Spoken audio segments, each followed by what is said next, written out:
ایرانی عوام کے آغا جان شہید رہبر اعلیٰ آیت اللہ خامنائی کا سفر آخرت، میت آخری دیدار کے لیے تہران کی گرینڈ مسجد میں موجود۔ سوگواران کا سیلاب امڑ آیا، رکت آمیز مناظر، جلوسوں کی شکل میں لوگوں کی آمد جاری، سرخ پرچم تھامے شرکا نوحہ کنا، قاسم سلیمانی کے پورٹریٹ بھی لے آئے۔ کل صبح نماز جنازہ ادا کی جائے گی۔ 9 جولائی کو مشہد میں حضرت امام رضا علیہ السلام کے روزے کے احاطے میں سپرد خاک کیا جائے گا۔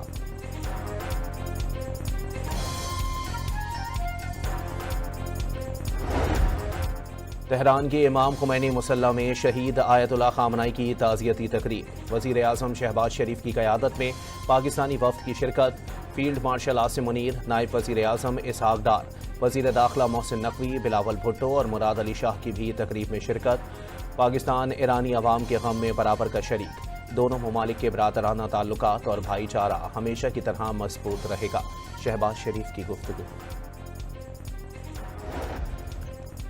شہید خامنائی کے جنازے کے اجتماع میں سعودی عرب کے اعلیٰ وفد کی شرکت سے مبصرین کو خوشگوار حیرت، دنیا بھر سے وفود کی شرکت، تاجک صدر امام علی رحمان اور آرمینین وزیر اعظم کی بھی تہران آمد، عمانی وفد نے بھی خصوصی شرکت کی۔ ترکیہ، روس اور چین کے اعلیٰ سطح کے وفد کا شہید کو خراج عقیدت۔ مصر، ازبکستان، ترکمانستان، کرغزستان، شام، جارجیا، جرمنی اور تھائی لینڈ سے بھی وفود تہران پہنچے۔ وزیر اعظم شہباز شریف کی استنبول میں ترکیہ کے نمایاں کاروباری گروپوں کی ملاقات، ترک صدر رجب طیب اردوان سے ملاقات کریں گے۔ علاقائی امن و سلامتی سے متعلق امور زیر غور آئیں گے۔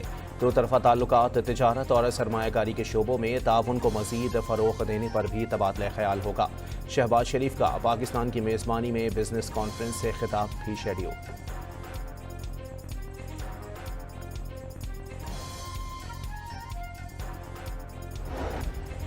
گورنرشپ واپس کی جائے، کراچی کو وفاق کے حوالے کیا جائے یا مزید انتظامی یونٹ بنائے جائیں۔ ایم کیو ایم نے وعدے پورے نہ ہونے پر وفاقی حکومت چھوڑ کر اپوزیشن بینچز پر بیٹھنے کی دھمکی دے دی۔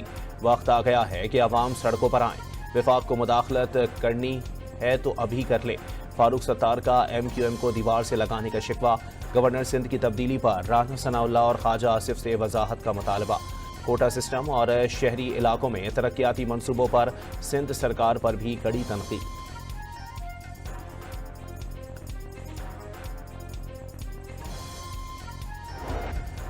وفاقی مداخلت کا مطالبہ سیاسی دباؤ کا ہتھ کنڈا اور بلیک میلنگ کے سوا کچھ نہیں۔ ایم کیو ایم اقتدار کی خاطر شارٹ کٹ ڈھونڈنے لگی۔ شرجیل میمن کا ایم کیو ایم پر عوامی مینڈیٹ کھو دینے کا دعویٰ۔ سندھ کے معاملات وفاق کو حوالے کرنے کا مطالبہ، وفاقی ڈھانچے کے خلاف سازش قرار، ترقی اور خدمت کا سفر جاری رکھنے کا عزم۔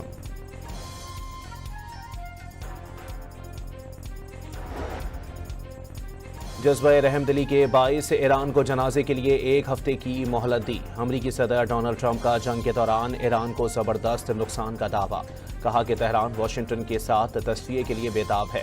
250ویں یوم آزادی کی تقریب سے خطاب میں کہا کہ امریکہ ہمیشہ امن کا خواہاں رہا، امن پسند ہیں لیکن کسی خطرے کو برداشت نہیں کریں گے۔ ٹرمپ نے کمیونزم کو سب سے بڑا خطرہ قرار دے دیا۔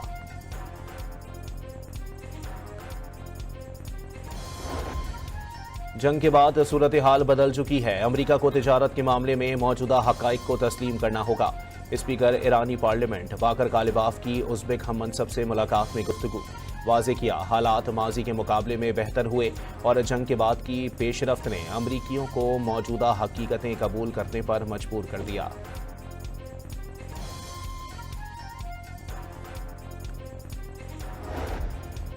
عالمی مارکیٹ میں خام تیل کی قیمتوں میں نمایاں کمی کے باوجود پاکستانیوں کو ریلیف سے محروم کر دیا گیا۔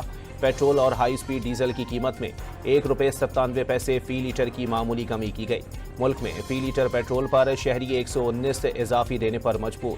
پیٹرول کی فی لیٹر لاگت 178.77 بنتی ہے، لیکن قیمت 297.53 مقرر ہے۔ ڈان نیوز پیٹرول اور ہائی سپیڈ ڈیزل پر لیوی، ٹیکس اور مارجنز کی تفصیلات سامنے لے آیا۔ گزشتہ روز حکومت نے پیٹرول اور ڈیزل 1.97 کم۔ رضا ڈار سے سنگاپور میں ملاقات ہوئی، سابق اعلیٰ شخصیت کے ساتھ تصاویر دکھائیں۔ لاہور میں اغوا اور زیادتی کا نشانہ بننے والی غیر ملکی خواتین نے مجسٹریٹ کے سامنے بیان ریکارڈ کروا دیا۔ دوران قید نامعلوم افراد نے زیادتی اور تشدد کا نشانہ بنایا۔ رضاڈار ایئرپورٹ چھوڑنے جا رہا تھا، راستے میں گاڑی روکی تو جمپ لگا کر بھاگ نکلے۔ ٹریفک پولیس نے مدد کا کہا لیکن انہوں نے بھی گاڑی روک دی۔ دوبارہ فرار کے بعد اصل پولیس کی مدد ملی۔ خواتین کا انکشاف، خواتین کا طبی معائنہ مکمل کر کے رپورٹ تیار کر لی گئی۔